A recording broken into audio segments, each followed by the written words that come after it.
मुख्यमंत्री योगी आदित्यनाथ ने बुधवार को गोरखपुर महानगर में बरगदवा और राप्ती नगर स्थित 2 अस्थायी रैन बसेरों का निरीक्षण किया।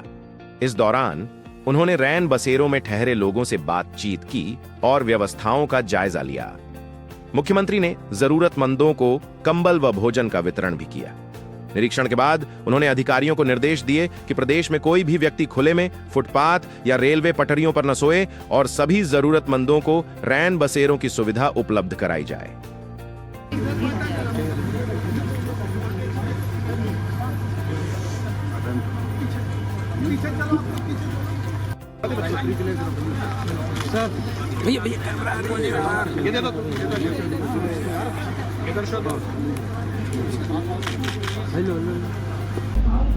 गोरखपुर महानगर के अंदर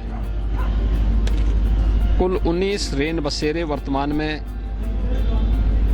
संचालित हैं, जिनमें 1000 से अधिक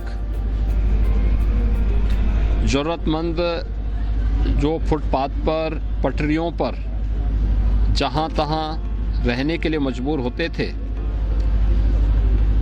उन लोगों के लिए अस्थायी रहने की व्यवस्था इन रेन बसेरों में की गई है। ये सभी रेन बसेरे सुरक्षित हैं और व्यवस्थित रूप से संचालित भी हैं। ऐसे ही हर महानगर में और जनपद में व्यापक पैमाने पर रेन बसेरा बनाए गए हैं और सभी को इस बात की हिदायत दी गई है कि कोई भी व्यक्ति जो अपनी ज़रूरत के कार्य से शहर में आया हुआ है या जिसके पास किन्हीं परिस्थितियों में अपना स्वयं का ठिकाना नहीं है रहने का, तो फुटपाथ पर, सड़क की पटरियों पर या जहां तहां लेट करके वो गुजारा न करे, बल्कि उन्हें सुरक्षित रेन बसेरों में उचित ठिकाना दिया जाए, रहने की व्यवस्था की जाए। और उसी क्रम में आज यहाँ पर हम लोगों ने पूरे प्रदेश में भी ये व्यवस्था स्थानीय प्रशासन और नगर निकायों के द्वारा, स्थानीय निकायों के द्वारा ये व्यवस्था पूरे प्रदेश में की गई है और उसमें सभी रेन बसेरा संचालित होकर के सभी जिला प्रशासन को पर्याप्त धनराशि ऊनी वस्त्र और कंबल के लिए भी प्रदान किए गए हैं। और मेरी सभी स्वयंसेवी संगठनों, धर्मार्थ संगठनों से भी अपील है कि वे भी अपने स्तर पर जरूरतमंदों को, गरीबों को इस भीषण शीतलहरी में आवश्यक ऊनी वस्त्र और कंबल आदि का वितरण करें। ये बड़ा पुण्य और धर्मार्थ का कार्य है कि जिससे हर व्यक्ति इस भीषण शीतलहरी में सुरक्षित रह सके। आज इसी क्रम में मुझे यहाँ पे उत्तर प्रदेश सरकार के द्वारा सीएम ग्रिड के अंतर्गत स्मार्ट रोड को भी निरीक्षण करने का अवसर प्राप्त हुआ। मुझे प्रसन्नता है कि इसमें स्टॉर्म वाटर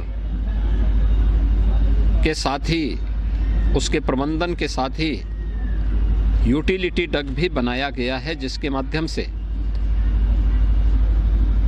सड़क को जो बार बार निर्माण होने के बाद खुदाई की घटनाएं हम देखते थे, जिसके कारण अक्सर दुर्घटनाएं भी होती थी, उससे भी बचाव होगा।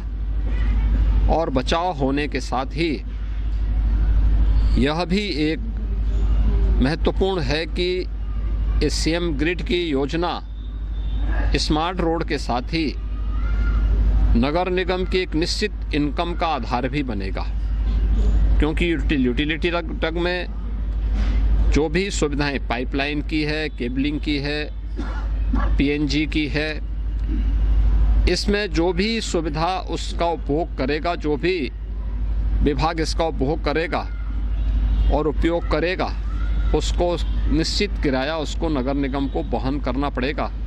तो ये इनकम का भी आधार बनेगा। और मेरा मानना है कि अकेले ये सीएम ग्रिड की रोड सालाना 2 करोड़ रुपए की इनकम नगर निगम को करवाने में सफल होगी। ये अपने आप में एक मॉडल रोड है और इस तर्ज पर अन्य मार्गों का भी निर्माण होगा तो निश्चित ही नगर निकायों की इनकम को बढ़ाने में मदद मिलेगी। अभी मैं इस निरीक्षण के उपरांत अन्य विकास की योजनाओं का भी निरीक्षण करने के लिए सिटी में निकला हूँ। एक सामूहिक प्रयास से जब हम आगे बढ़ते हैं तो उसके अच्छे परिणाम भी सामने आते हैं और सभी लोग जब सहयोग करते हैं तो कोई भी शहर, कोई भी जनपद और कोई भी प्रदेश न केवल विकास की बुलंदियों को छूता है बल्कि वहाँ पर विकास आम नागरिक के लिए सुलभ भी होता है और वो दिखाई भी देता है। और गोरखपुर महानगर के अंदर, गोरखपुर जनपद के अंदर विकास उस रूप में आज दिखाई दे रहा है। देखते रहिए सिटी न्यूज़ 53। यहाँ मिलती हैं खबरें गहराई के साथ। अगर आपको हमारे वीडियो पसंद आते हैं तो लाइक करें, शेयर करें और सब्सक्राइब जरूर करें। सिटी न्यूज़ 53, हर खबर आपकी नजर से।